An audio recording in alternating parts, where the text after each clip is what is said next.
এই কাড়াটার আমাদের রগড়িয়া জোড়া হয়েছে 4 নম্বরে। সেই কাড়াটা আমার অসুস্থ হয়েছে, আজ 4 দিন কাড়াটা আর করে নাই, ওই কারণে ক্যান্সেল করা হচ্ছে। দর্শক বিন্দুকে আগে জানানো হয়েছে যে এই কাড়া যাবেন না সেদিন।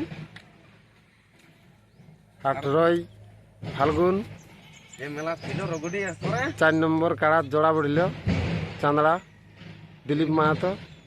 কাড়ার সেই কাড়াটা অসুস্থর জন্য কাড়াটা ক্যান্সেল করা হচ্ছে। নমস্কার।